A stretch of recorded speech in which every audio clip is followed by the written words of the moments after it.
ইরানের একটি গ্রাম যেখানে সৌন্দর্য যেন প্রকৃতির নিজস্ব উপহার। এমনই এক গ্রাম যেখানে মেয়েদের রূপ দেখে অনেকেই বলেন তারা যেন পরীদের থেকেও সুন্দর। কিন্তু প্রশ্ন হলো, এই গ্রামের মধ্যে কি এমন বিশেষত্ব আছে যার কারণে এখানকার মানুষ এত সুন্দর, এত প্রাণবন্ত? আর কেনই বা এই গ্রামের মেয়েরা বাঙালিদের প্রতি বিশেষ আগ্রহ ও ভালোবাসা প্রকাশ করে? ইরানের বেশিরভাগ গ্রামই পাহাড়ি এলাকায় অবস্থিত। আপনি এই ভিডিওতে যেমন দৃশ্য দেখতে পাচ্ছেন, সেগুলোর বেশিরভাগই পাহাড় ঘেরা গ্রামীণ জনপদ। এখানকার ঘরবাড়িগুলো সাধারণত মাটির তৈরি, তবে আধুনিকতার ছোঁয়ায় কিছু কিছু জায়গায় পাকা বাড়িও গড়ে উঠেছে। বাইরে থেকে ঘরগুলো সাধারণ মনে হলেও ভেতরের দৃশ্য সত্যি মনোমুগ্ধকর।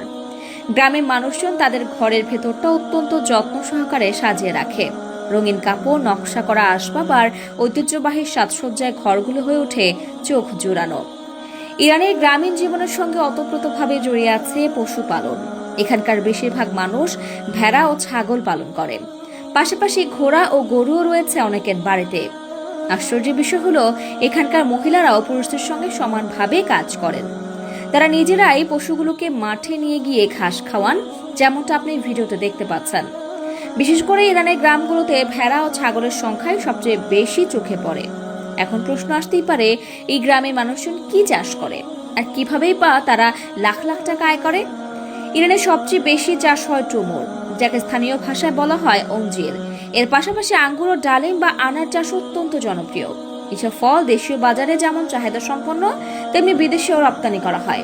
ফলে এখানকার কৃষকরা এই ফসল বিক্রি করে ভালো অঙ্কের অর্থ উপার্জন করেন। এছাড়াও বিভিন্ন ধরনের শাকসবজি চাষ করা হয়, যেগুলো স্থানীয় বাজারে বিক্রি করা হয়। সবচেয়ে মূল্যবান ফসলগুলোর মধ্যে রয়েছে জাফরান ও কেশর। ইরানের গ্রামে জাফরান চাষ ব্যাপকভাবে হয়ে থাকে, যা বিশ্বের সবচেয়ে দামি মশলাগুলোর একটি। এই কেশর থেকে এই গ্রামের মানুষজন বিপুল পরিমাণ আয় করে থাকেন।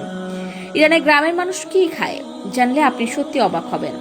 তারা এক ধরনের বিশেষ রুটি তৈরি করে, যাকে সেখানে ব্রেড বলা হয়। এই রুটি বানাতে প্রথমে ময়দার সঙ্গে ডিম মেশানো হয়। এরপর তাতে তেল, লবণ ও পানি যোগ করে আটা তৈরি করা হয়।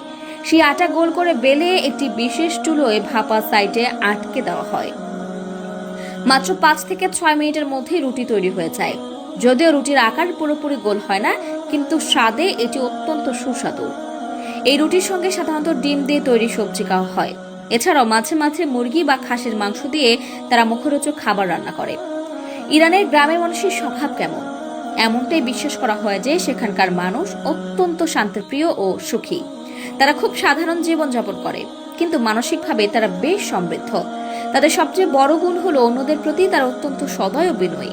তারা মনে করে, যেহেতু উপরওয়ালা আমাদের জীবন দিয়েছেন, তাই সেই জীবন আনন্দের সঙ্গেই কাটানো উচিত। ইরানের গ্রামে ঘুরলে আপনি দেখবেন, এখানকার মেয়েরা শুধু রূপেই সুন্দর নয়, ব্যবহারে অত্যন্ত ভদ্র ও সংস্কারবান। তারা জীবনের প্রতিটি মুহূর্ত উপভোগ করতে জানে। হাসি, কাজ আর প্রকৃতির সঙ্গে মিশে থাকা যেন তাদের দৈনন্দিন জীবনের অংশ। ইরানের পাহাড়ি গ্রামগুলোর মধ্যে অন্যতম আকর্ষণীয় একটি গ্রাম হলো কান্দভন। এটি ইরানের পূর্ব আজারবাইজান প্রদেশে অবস্থিত। এই গ্রামের সবচেয়ে বড় বিশেষত্ব হলো এর পাথুরে গুহাময় স্থাপত্য। কান্দভন গ্রামটি সাহাত পর্বতের পাদদেশে অবস্থিত এবং এখানকার বাড়িগুলো আগ্নেয়গিরির পাথর কেটে তৈরি করা হয়েছে। এই অনন্য স্থাপত্যশৈলীর কারণে এটি বিশ্বের ঐতিহ্যবাহী নিদর্শনগুলোর মধ্যে একটি হিসেবে পরিচিত। এখানকার প্রাকৃতিক সৌন্দর্য, ব্যতিক্রমী ঘরবাড়ি পর্যটকদের মুগ্ধ করে। কান্দভনের আরেকটি বিশেষ বৈশিষ্ট্য হলো এখানকার ঝর্ণার খনিজ সমৃদ্ধ পানি। স্থানীয়দের বিশ্বাস, এই পানি কিডনির পাথরগুলো দূর করতে কার্যকর। এছাড়াও গ্রামে রয়েছে মসজিদ, হাম্মাম, মাদ্রাসা এবং অন্যান্য প্রয়োজনীয় সুযোগ সুবিধা। তো বন্ধুরা, আপনি কি এই ধরনের আরো কোনো অজানা ও রহস্যময় গ্রামের গল্প জানতে চান, অথবা ইরানের সংস্কৃতি ঐতিহ্য নিয়ে আরো বিস্তারিত জানতে আগ্রহী? তাহলে কমেন্ট করে আমাদের জানিয়ে দিন। আবারও ফিরে আসবো নতুন কোনো তথ্য নিয়ে। সে পর্যন্ত ভালো থাকুন, সুস্থ থাকুন। এতক্ষণ 24 ঘন্টা নিউজের সাথে থাকার জন্য ধন্যবাদ।